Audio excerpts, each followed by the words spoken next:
Here we have 11 games that are running under Parallels 16 on the Apple Silicon M1 Mac Mini with 8GB of RAM and 256GB of storage. First we have Prey by Bethesda. Prey is running between 25 and 35 frames per second on low settings at 1080p.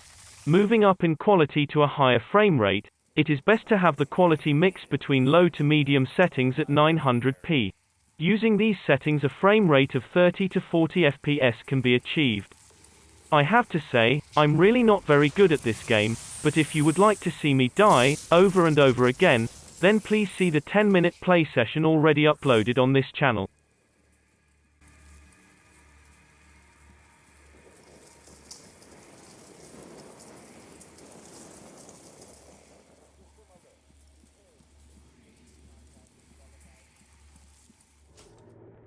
Alan Wake's American Nightmare, an older game from 2012.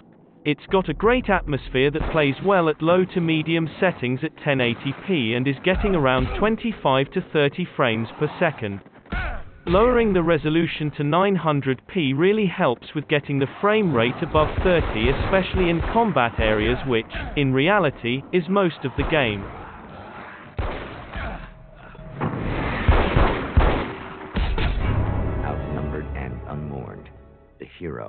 The Shenmue series are some of my favorite games. Episode 3 on the Apple Silicon Mac Mini M1 is somewhat playable at lower resolutions. 720p and 900p are really the only way to play this game without it being a stuttering mess. Medium settings are also required, as low settings really do not do this game justice. It's a beautiful looking game and will give you smooth frame rate when not surrounded by lots other characters, such as when you are visiting the village. Many other areas play at 30 frames per second at 900p with medium settings. Thanks.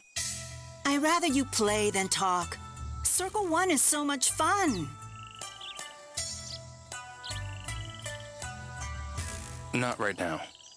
You're not going to play? I'm heartbroken.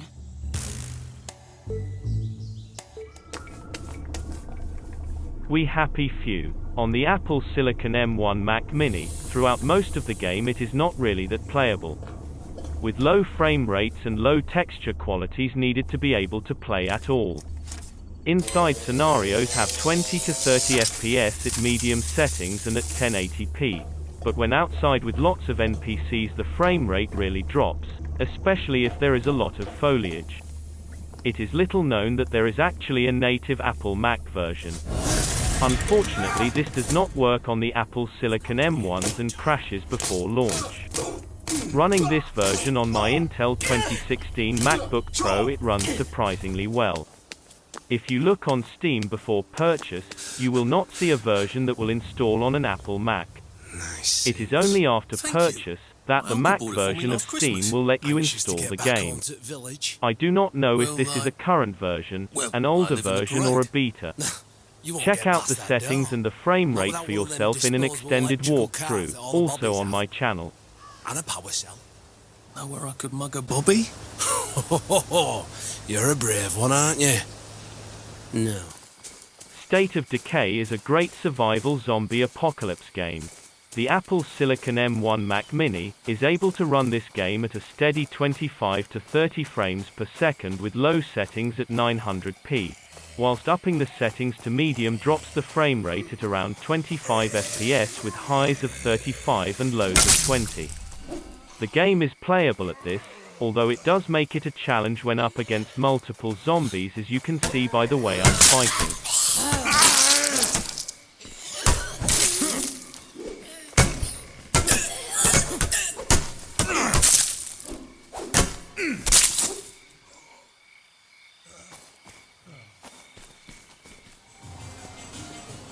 Next up is Yakuza Kiwami 2 from Sega.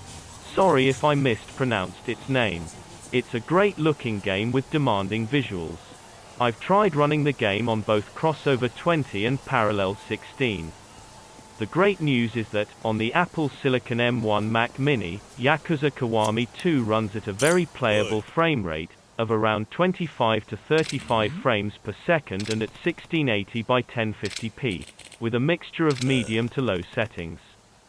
Unfortunately, I could not get the frame rate counter to display via Steam.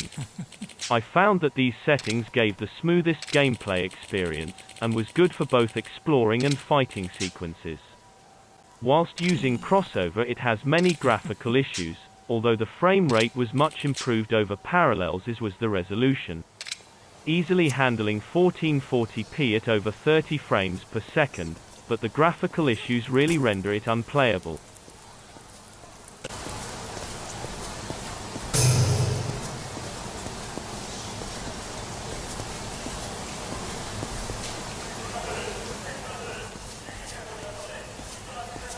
Oi.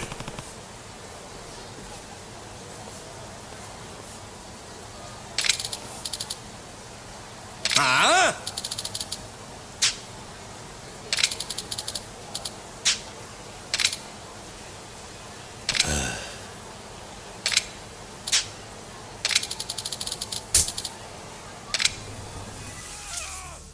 Next up is Borderlands Pre Sequel from Gearbox Software. On the M1 Apple Silicon Mac Mini, Borderlands the Pre-Sequel is running at 1080p and between 35 and 45 frames per second, with low to medium settings. It plays really well and has a console-like feel. Again, there is a 10-minute playthrough on this channel. This is to show the quality of gameplay in various situations with multiple enemies on the screen.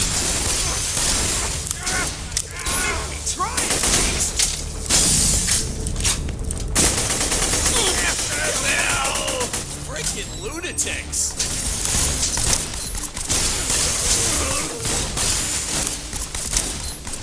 How's that shield holding up?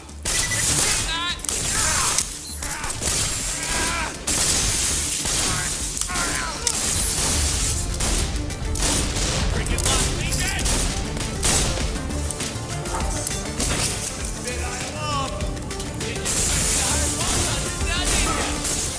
BioShock Infinite is still a great-looking and playing game.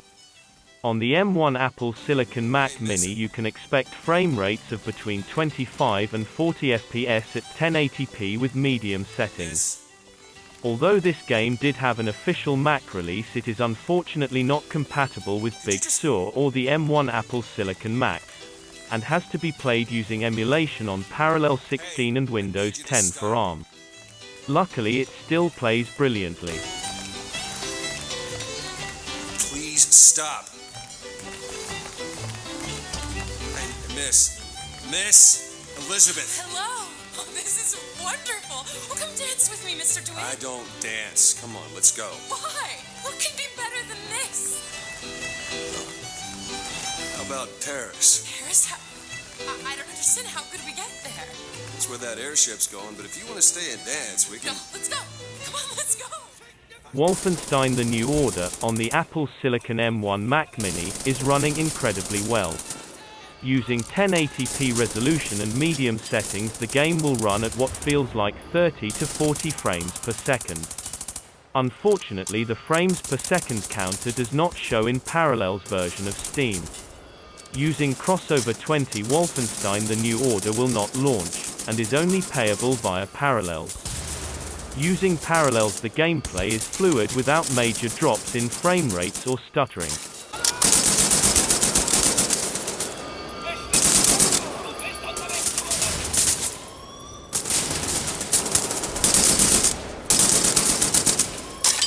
Here we have the incredibly fun game, Far Cry 3 Blood Dragon. The Apple Silicon M1 Mac Mini is able to run the game at between 35 and 45 frames per second at 1080p, with video quality set to medium. It does have lows in the mid-20s when lots of NPC characters are on screen. It has consistent gameplay without stuttering, and the action feels fast and fluid.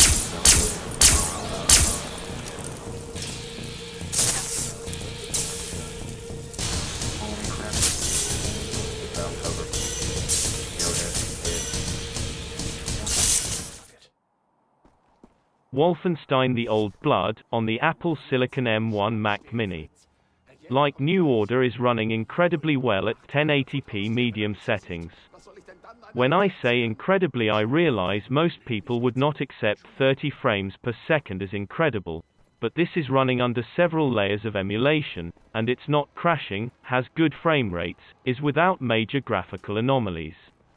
Again, it's unfortunate that the frame rate counter does not work on this game, but it feels fluid without stuttering in combat areas with lots of NPCs. As a side note, there is an unusual effect. When enabling anti-alias, it renders the game unplayable as it blurs out the entire screen. Die Papiere bitte. Augenblick, warten Sie. Aus Frankfurt. Sind Sie Frankfurter? Ja, ein Hotdog. I'll be trying out some more games via crossover in the next set of videos, but unfortunately that is all we have time for at the moment. Subscribe and all that other stuff for notification when the next video drops.